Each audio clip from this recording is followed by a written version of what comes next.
오늘 우리에게 주시는 하나님의 말씀은 느헤미야 4장 1절에서 14절 말씀입니다.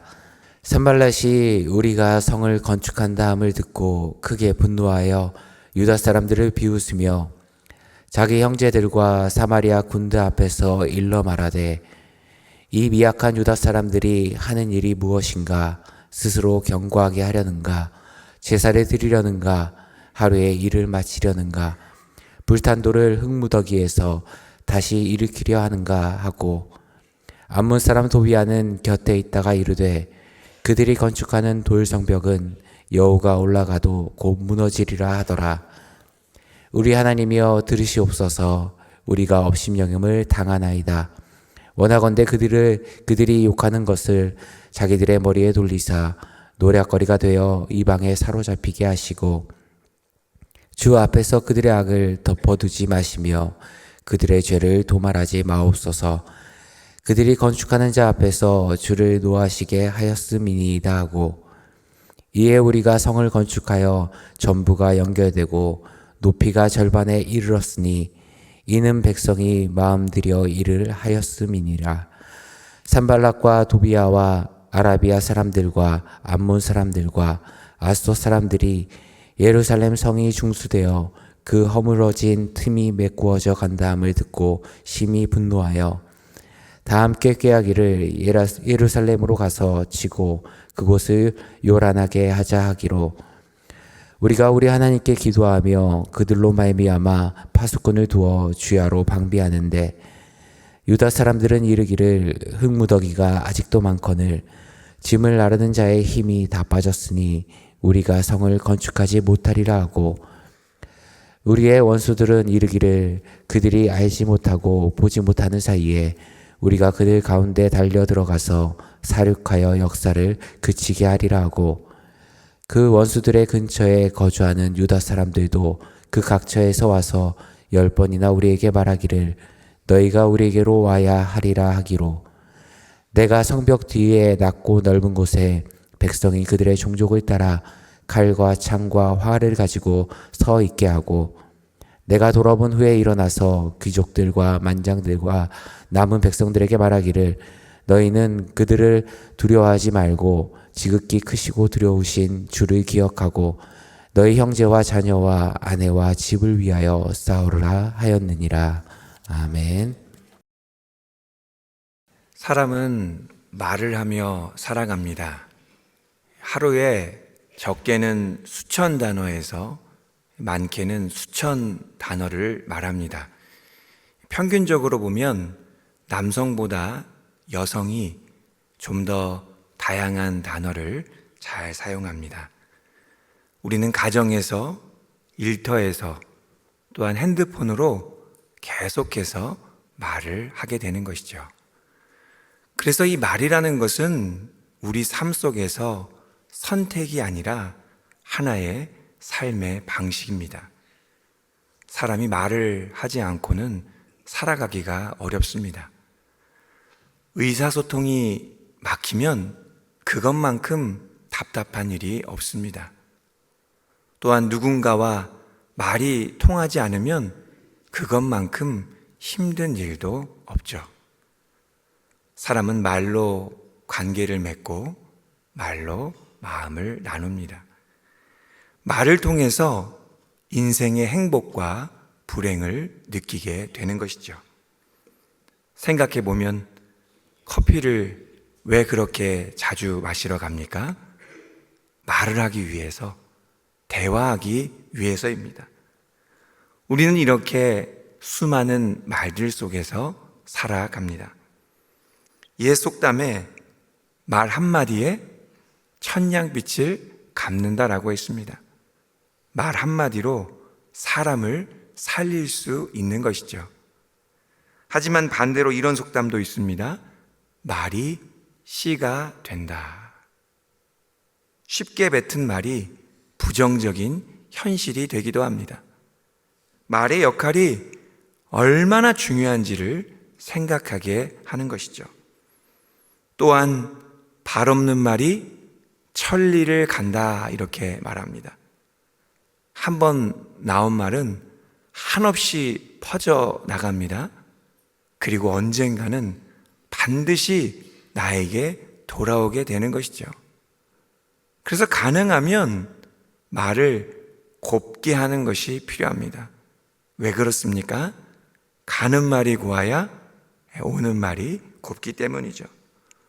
우리는 이렇게 말의 영향 속에서 살아갑니다. 말을 가지고 위로를 주고 받기도 하고요. 말을 통해 상처를 주고 받기도 합니다. 그러다가 때로는 우리의 눈앞이 깜깜해질 때가 있습니다. 사람의 말 때문에 우리의 마음이 무너졌기 때문입니다. 오늘 말씀에도 사람의 말 때문에 큰 고난을 겪고 있는 한 사람이 나옵니다. 그 사람은 바로 느헤미야입니다. 느헤미야는 무너진 예루살렘 성벽을 다시 쌓고 있었습니다. 그는 민족의 회복을 위해 자신의 모든 기득권을 기꺼이 내려놓았습니다. 거룩한 성 예루살렘을 다시 세우기 위해 그는 모든 열정을 다하고 있었습니다. 그런 그를 방해하는 세력들이 있었는데요. 산발락과 도비야입니다. 그들은 느헤미야와 유다 사람들을 말로 공격했습니다. 오늘 2절, 3절 말씀을 세번역 성경으로 보면 이러하는데요. 힘도 없는 유다인들이 도대체 무슨 일을 하는 거냐? 이 성벽을 다시 쌓는다고? 여기에서 제사를 지내겠다는 거냐? 하루 만에 일을 끝낸다는 거냐? 불타버린 돌을 흙무더기 속에서 다시 꺼내서 쓸 수 있다는 거냐? 이렇게 말하기도 했고요. 옆에 있던 도비야도 한마디 거들었는데요. 다시 싸우면 뭐랍니까? 돌로 성벽을 쌓는다지만 여우 한 마리만 기어 올라가도 무너지고 말 겁니다. 그들은 느헤미야와 유다 사람들을 향하여 끊임없이 조롱하고 비난했습니다. 칼과 창을 들지 않았지만 치밀하게 준비한 말들로 공격했습니다. 눈에 보이는 전쟁이 아니라 마음을 흔드는 고도의 심리전을 펼쳤던 것이죠. 그들의 목적은 분명했습니다. 사람들의 사기를 떨어뜨려서 다시 성벽을 쌓는 일을 멈추게 하는 것이었죠. 쌓고 있는 성벽보다 사람들의 마음을 먼저 무너뜨리려 한 것입니다. 그들은 말로 느헤미야 공동체의 눈앞을 깜깜하게 만들려고 했습니다. 악하고 부정적인 말은 우리의 시야를 흐리게 만듭니다.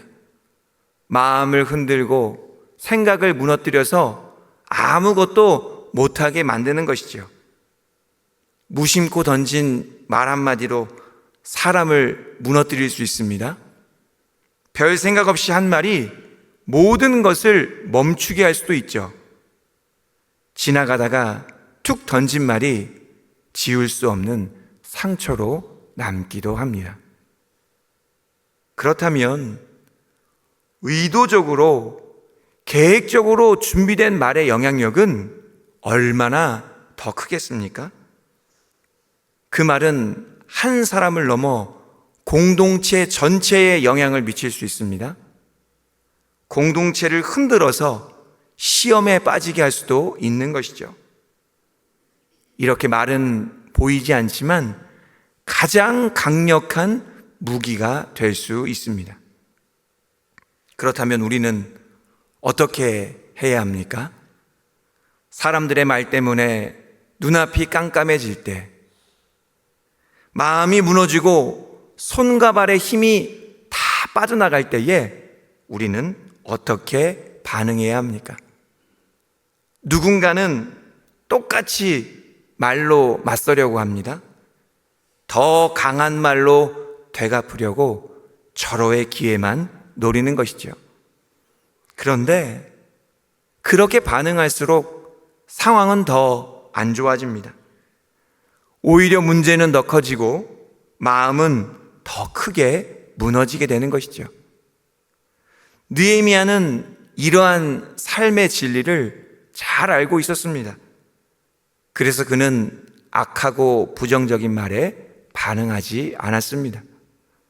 오히려 그는 하나님께 반응하기 시작했습니다. 4절, 5절 말씀인데요. 우리 4절, 5절 말씀은 함께 받들어 읽겠습니다. 우리 하나님이여 들으시옵소서. 우리가 업신여김을 당하나이다. 원하건대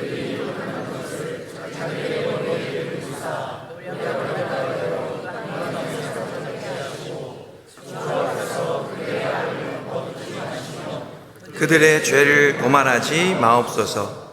그들이 건축하는 자 앞에서 주를 노하시게 하였음이니이다 하고. 아멘. 느헤미야는 이 대적자들을 맞서 싸우기보다는 하나님께 시선을 돌렸습니다. 사람들의 말에 휘둘리지 않고 하나님께 자신의 모든 마음을 쏟아낸 것이지요. 분하고 억울하며 속상하고 두려운 마음까지 숨김없이 다 아뢰었습니다. 그리고 그들의 조롱이 결국은 하나님을 향한 것임을 또 고백했습니다. 느헤미야의 기도는 그러한 기도였습니다. 우리가 쉬지 말고 기도해야 된다는 것을 잘 알고 있습니다. 그러나 생각보다 기도가 쉽지 않죠. 왜 그렇습니까? 기도가 막연하고 어렵게 느껴지기 때문입니다. 무엇을 어떻게 말해야 할지 잘 모르기 때문에 기도를 시작하지 못합니다. 그런데 오늘 말씀의 느헤미야의 기도를 보면 기도를 할 수 있는 길이 보입니다. 기도는 어렵지 않습니다. 하나님께 솔직해지면 됩니다. 내 마음을 숨김없이 다 아뢰면 그것이 기도가 되기 때문입니다. 저 역시 그렇게 기도를 배웠습니다. 군복무를 마치고 다시 한번 하나님을 인격적으로 만났습니다. 그때부터 자연스럽게 이 새벽 기도회를 나가게 되었는데요. 누가 권한 것도 아닌데 자연스럽게 발걸음이 옮겨졌습니다. 하나님께서 새벽마다 깨우시고 부르시는데 새벽 기도회에 안 갈 수가 없었던 것이죠. 하지만 그때 저는 기도를 잘 몰랐습니다. 어떻게 기도해야 되는지도 알지 못했습니다. 그래서 새벽 기도 설교가 끝나고 불이 꺼지면 그때부터 하염없이 울기 시작했습니다. 큰 소리로 울부짖으며 통곡했습니다. 제가 생각해도 얼마나 크게 울었던지 좀 창피해서 맨 앞에 구석에 엎드려서 울부짖었습니다. 지금 돌아보면 그 시간들은 하나님께 제 마음을 드렸던 시간이었습니다. 후회되는 일들, 아픈 기억들, 답답함과 두려움까지 하나도 숨기지 않고 하나님께 올려드렸습니다. 그렇게 마음을 쏟아내다 보니 이 눈물이 멈추지 않았던 것이죠. 한참을 하나님께 쏟아내고 나면 이 마음이 평안해지는 것을 느꼈습니다. 그 시간을 통해 기도가 무엇인지 조금씩 알게 된 것이죠. 새벽 기도에 가끔 새로운 분들께서 나오시는 경우가 있습니다. 대부분 마음의 기도의 제목들이 생겼기 때문일 것입니다. 누군가에게 털어놓기 어려운 이야기, 하나님께 반드시 고백해야 하는 그 마음들이 생겼기 때문일 것입니다. 기도는 그런 것이죠. 눈앞이 깜깜할 때 내 마음을 있는 그대로 하나님께 드리는 것입니다.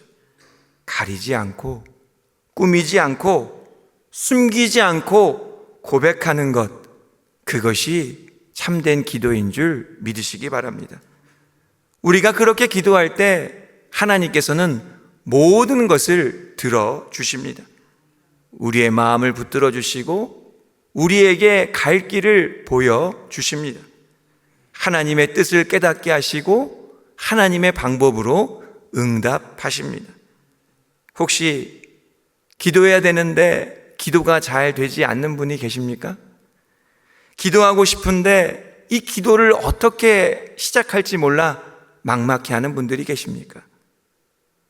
사람에게 맞서려고 하지 마시고 사람에게 답을 찾으려 하지 마시기 바랍니다.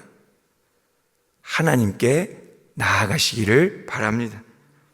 솔직한 마음을 그대로 고백하시기 바랍니다. 진실함과 정직함으로 다 고백하실 때에 우리 하나님께서 들어주시고 응답해 주실 줄 믿습니다. 바울은 이를 두고 빌립보서 4장에서 이렇게 말씀합니다. 아무것도 염려하지 말고 다만 모든 일에 기도와 간구로 너희 구할 것을 감사함으로 하나님께 아뢰라.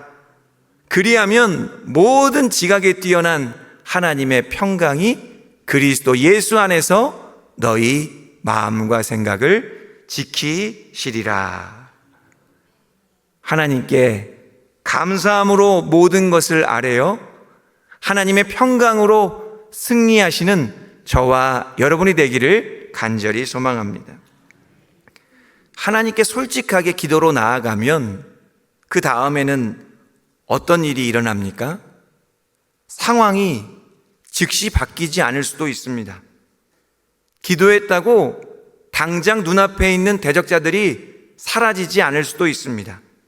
그런데 분명히 기도하면 바뀌는 것이 있어요. 그것은 바로 우리입니다. 기도가 우리의 상황보다 우리의 마음을 먼저 바꾸기 시작합니다. 9절 말씀인데요. 우리 9절 말씀 함께 받들어 읽겠습니다. 우리가 우리 하나님께 기도하며 그들로 말미암아 파수꾼을 두어 주야로 방비하는데, 느헤미야 공동체는 눈앞이 깜깜해질 때 기도했습니다. 그리고 동시에 대적자들의 침략에 대비했죠. 기도만 하고 가만히 있던 것이 아니라 기도한 후에 그들은 깨어 움직였습니다. 이것이 기도의 역사입니다.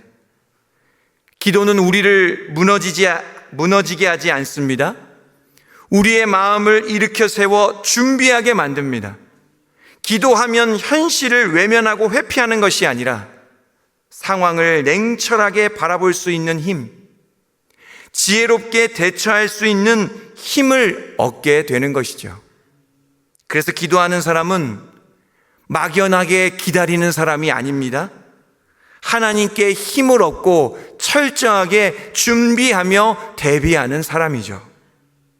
뿐만 아니라 기도는 우리에게 용기도 줍니다.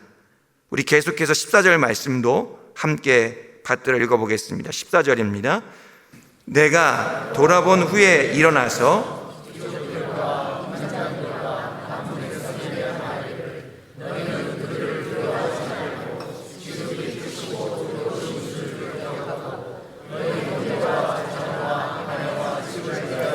싸우라 하였느니라. 아멘. 이 대적자들의 심리전이 깊어지면서 공동체는 점점 더 두려움에 빠졌습니다. 그들이 얼마나 두려워했던지 느헤미야를 10번 이상 찾아가서 이렇게 말했습니다. 이러다가는 성벽을 완성하지 못할 것 같습니다. 우리가 공격받으면 어떻게 합니까? 불안과 염려가 공동체 전체를 흔들고 있었습니다. 그때 느헤미야의 마음도 결코 가볍지 않았을 것입니다. 기도는 드렸지만 상황은 여전히 위기였고 어떻게 해야 할지 몰라 답답함도 있었을 것입니다. 거기에 공동체까지 흔들리니 그의 부담은 더욱 컸을 것입니다. 그런데 그런 상황 속에서 느헤미야가요, 공동체를 격려합니다. 두려워하지 말고 오히려 지극히 크시고 두려우신 하나님을 기억하라, 이렇게 말합니다. 그리고 사랑하는 사람들을 위하여 담대하게 싸우라, 이렇게 권면합니다. 아주 단호하고 분명하게 흔들리는 사람들의 마음을 붙들어 줍니다. 다 같이 두렵고 힘든 상황 속에서 어떻게 느헤미야만 이렇게 담대할 수 있었을까요? 그것은 바로 기도의 역사인 것이죠. 기도를 통해 하나님께서 느헤미야 마음에 용기를 주신 것입니다. 두려운 현실을 감당할 수 있는 용기, 사람들을 격려하고 이끌 수 있는 용기, 대적자들 앞에서 흔들리지 않는 담대함을 주신 것입니다. 하나님께서 사랑하시는 우리 성도 여러분, 기도하면 우리의 현실이 당장 바뀌지 않을 수도 있습니다. 그러나 우리의 중심에는 반드시 변화가 일어나는 줄 믿으시기 바랍니다. 기도하면 새 힘을 얻게 됩니다. 기도하면 용기를 얻게 돼요. 그 힘과 용기로 현실을 정면으로 마주하게 되고, 그 힘과 용기로 다른 사람들을 세우고 옳은 길로 인도하게 되는 것입니다. 이러한 기도의 능력을 경험했던 한 사람이 있습니다. 한국인 최초로 미국 백악관 국가장애인위원회 정책차관보를 지냈고, 시각장애인 최초로 박사학위를 받았던 고 강영우 박사님입니다. 박사님의 어린 시절은 평범했습니다. 그러나 갑작스러운 비극이 이어졌습니다. 14살의 아버지를 병으로 잃었고요. 이듬해 운동장에서 날아온 축구공에 눈을 맞았는데 갑자기 시력을 잃기 시작했습니다. 당시 시력을 회복하고자 병원도 많이 다녔지만 은사자들을 많이 찾아가서 기도도 많이 받았다고 합니다. 하나님, 제발 다시 보게 해 주십시오 라고 간절히 기도드렸습니다. 하지만 2년 후에 병원에서 실명 판정을 받게 됩니다. 어머니는 그 소식을 듣자마자 충격 속에서 바로 세상을 떠나시게 됩니다. 누나는 동생들의 생계를 위해 고등학교를 바로 중퇴하고 평화시장에 있는 봉제 공장을 다니기 시작했습니다. 그런데 2년이 못 되어 누나도 과로로 세상을 떠나게 됩니다. 그때까지도 박사님은 눈을 고쳐달라는 기도를 멈추지 않았다고 합니다. 그러나 결국 눈은 회복되지 못했고, 여동생은 고아원에, 남동생은 남의 집에 보내지게 되었죠. 4년 만에 아버지, 어머니, 누나는 천국에 가고 동생들과 헤어져 이제는 혼자가 된 것입니다. 박사님이 자신의 과거를 회고할 때 그 시간 동안 그토록 간절히 기도했던 눈은 회복되지 못했지만 대신에 그의 신앙이 잘 자랐다라고 고백했습니다. 하나님께 대한 믿음이 더 굳건해지게 된 것이죠. 박사님은 그 믿음으로 힘과 용기를 얻어서 맹학교 연수대를 졸업하고 미국 유학까지 가서 3년 8개월 만에 교육학, 심리학 석사, 철학 박사까지 3개의 학위를 취득하게 됩니다. 기도가 그의 환경을 단번에 바꾸지는 않았습니다. 그러나 기도는 그를 무너지지 않게 했습니다. 기도는 어떤 상황에서든 그를 다시 일으켜 세웠습니다. 기도는 문제를 즉시 사라지게 하지 않을 수 있습니다. 그러나 문제를 이겨낼 힘과 용기를 반드시 주는 것이죠. 느헤미야의 공동체도 그랬습니다. 그들은 기도했지만 대적이 곧바로 사라지지 않았습니다. 그럼에도 불구하고 그들은 무너지지 않았습니다. 왜입니까?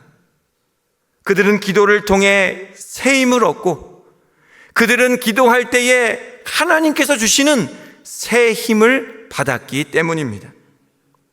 기도하는 사람은 현실을 피하지 않습니다. 오히려 현실을 정면으로 마주하죠. 그리고 그 힘으로 자신을 일으킬 뿐 아니라 다른 사람까지 세워줍니다. 결국 그 삶을 통해 하나님께 영광을 돌리게 되는 줄 믿으시기 바랍니다. 이러한 기도의 능력을 잘 나타내는 찬양이 있습니다. 제가 가사를 한번 읽어드릴게요. 오늘 집을 나서기 전 기도했나요? 오늘 받을 은총 위에 호소했나요? 기도는 우리의 안식 빛으로 인도하리. 앞이 깜깜할 때 기도 잊지 마세요. 이 찬양 가사처럼 우리의 눈앞이 깜깜하게 될 때 기도하는 것을 항상 기억하시기 바랍니다. 그리하여 기도의 역사를 경험하며 승리하는 저와 여러분이 되기를 간절히 소망합니다. 하나님께서 사랑하시는 우리 성도 여러분, 우리는 살아가면서 눈앞이 깜깜해질 때를 마주하게 됩니다. 몇 마디 말 때문에 낙심이 되고 마음이 처참하게 무너질 때가 있습니다. 조롱과 비난, 부정적인 말들은 우리의 시선을 흐리게 합니다. 그때 우리는 선택의 자리에 서게 되는 것이죠. 사람의 말에 붙잡혀 무너지느냐 아니면 하나님께 나아가느냐입니다. 느헤미야 공동체는 과감하게 선택했습니다. 사람에게 맞서기보다 하나님께 솔직하게 나아갔습니다. 그들은 기도했고 결국 무너지지 않았습니다. 그들은 마침내 성벽을 다시 세울 수 있었습니다. 기도는 상황을 단번에 바꾸지 않을 수 있습니다. 그러나 기도는 우리의 마음을 일으키고 우리의 시선을 하나님께로 향하게 합니다. 기도하는 사람은 다시 일어날 수 있고 언제든 다시 준비할 수 있습니다. 그래서 많은 사람에게 선한 영향력을 미칠 수 있는 사람, 그 사람이 바로 기도하는 사람인 것이죠. 강영우 박사님의 삶도 이를 보여줍니다.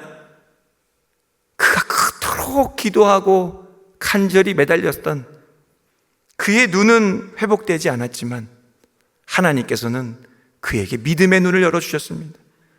그리고 그 믿음의 눈으로 고난과 역경을 다 이겨내게 하신 것이죠.